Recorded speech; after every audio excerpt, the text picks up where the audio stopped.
My name's Logan. Welcome back to the lecture hall. Today we're covering section 2.8, the derivative as a function.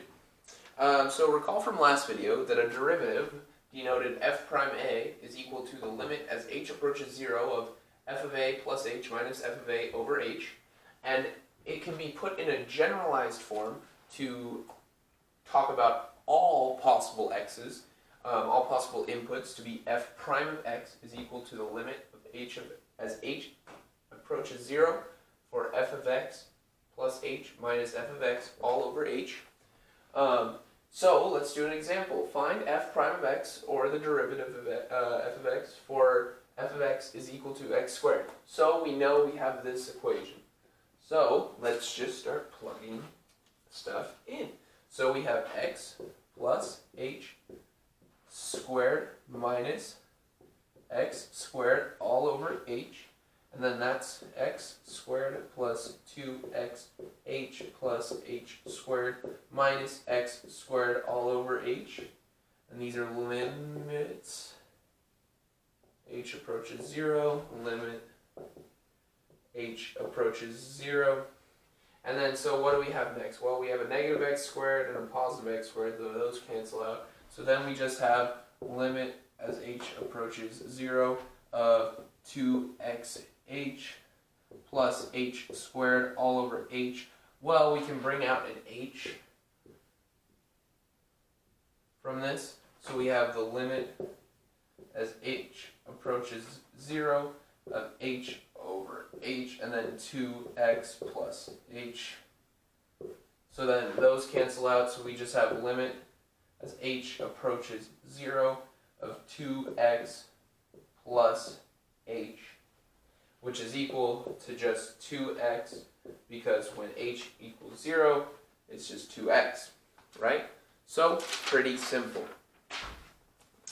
And this makes sense because if we were to look at it graphically, f of x squared kind of looks like this, and it has the same slope pattern for all of it, and then the derivative of this would be x equals, or y equals 2x. So it kind of looks like that. So that's how you can visualize derivatives on a graph. So it's really good to plot the first, your initial function, and then plot the derivative to see if it makes sense. Alright, very quickly, here's some notation. So, this is all for derivatives. F prime of x means derivative, and f prime of x is equal to y prime, another form of saying derivative. Dy dx is the derivative of y with respect to x. Df dx is the derivative of f of x with respect to x, which is also the same as saying d f of x, or d subscript x f of x. And this you'll see a lot more in 2D, because that's the partial, which I'm not going to get into now. It'd be a waste of time. You don't really know how to do derivatives quite yet, so we couldn't do partial derivatives. But pretty much, whenever you see anything like this, you know it's a derivative.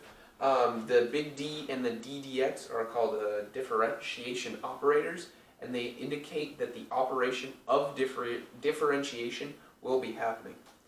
So, now, how do we know if the function is differentiable? Well, the function has to be continuous for it to be differentiable on the interval.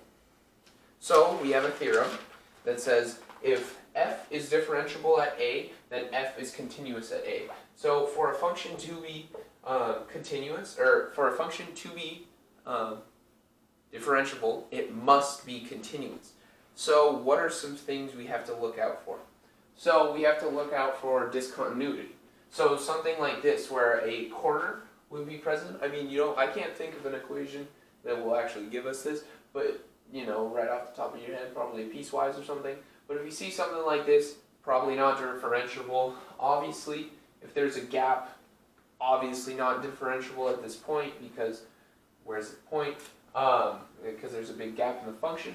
And then the third thing is a vertical asymptote. So these are probably a little harder to visualize, but so if you just have a graph that's going and then it just has a straight up and down line, it's not differentiable at that part because it is not continuous at that part. Alright, now on to the last topic for today, taking multiple derivatives. So as long as your derivative is a function, a continuous function, you can take another derivative of it. So that's called, so if you take a derivative of a derivative, that's the first derivative, a derivative of a first derivative, or well, okay. Alright, now let's do our last topic for this lecture. It's taking multiple derivatives. So notation for the first derivative is dy dx or f prime of x, whatever you like, but you can take second, third, and up to n many derivatives of the function as long as it's continuous. So the first derivative is dy dx, which is equal to f prime of x, and then f double prime of x is equal to d dx times dy dx, which is equal to d2y over dx. Well, it's not, I guess, squared, but you know.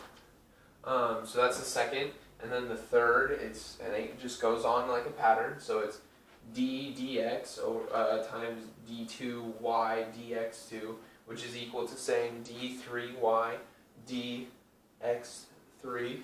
And so the general form of the nth derivative is dny dx to the n. So as long as your function, as I said, as long as your function is continuous, you can keep taking derivatives of it.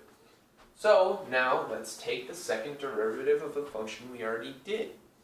So we did x squared, f of x equals x squared, and we found that the derivative is equal to 2x. So let's take the derivative of 2x. So we plug it into the formula.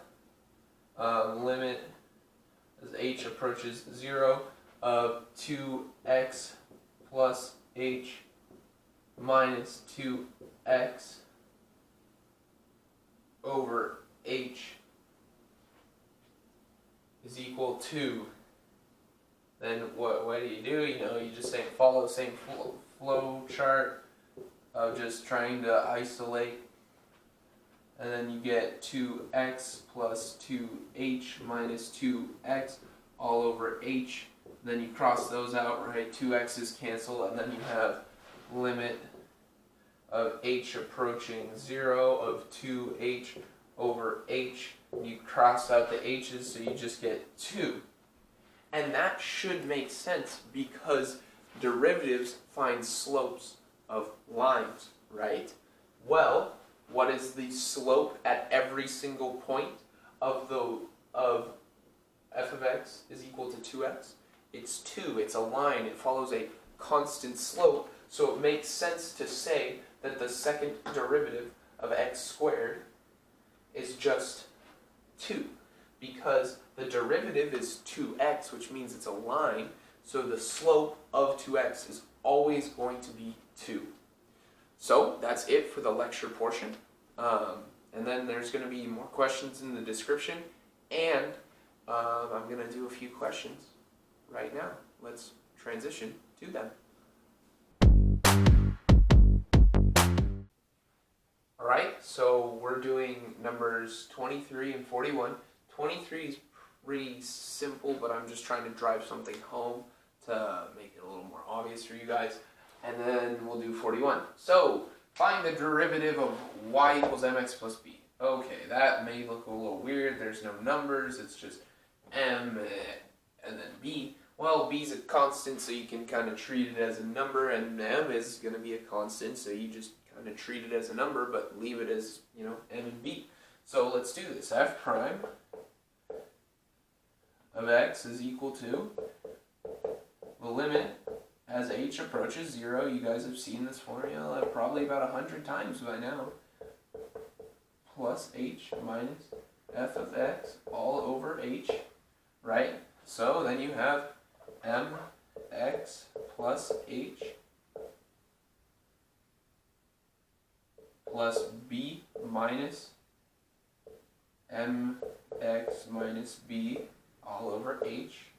So then you can cancel out the b's, and then you distribute out mx plus mh minus mx. And this is probably starting to look exactly like y equals 2x, and it is. So then you get rid of mx's, right? So then you just have the limit as h approaches 0 of mh over h. Cancel out the h's, so that equals m, right? So the limit of any line, or not the limit, the derivative of any line, like any y equals mx plus b form, is just your m. So if you see like y equals 5x plus 2, you know right away the derivative is 5. You don't have to go through all of this. You can just know, I know it's always going to be the slope of the line. So this is for linear functions only, not for polynomials. But you know for lines, y equals mx plus b, the slope, the derivative, is going to be m. Alright, so for 41, state where and why it can't be differentiated.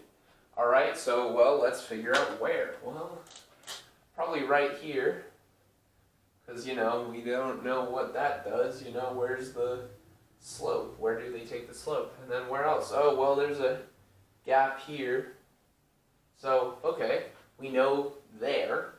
So, y at x equals 0, because it's on the y-axis. Oh, well, because there is a gap. And then y here, this is -3, I believe. Yeah, y at x equals -3.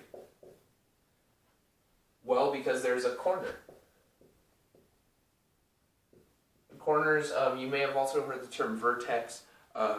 Pretty much corners, vertex, you can say them, use them as the same way.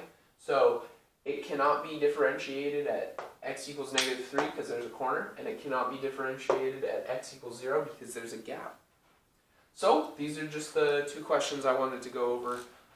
Pretty basic ones, but I wanted to make sure you got the early, like very simple gist down. So it's so the harder questions you can do on your own. So then you can have like challenge with it. So that is all for the video today. My name was Logan. Thanks for watching. Have a great day.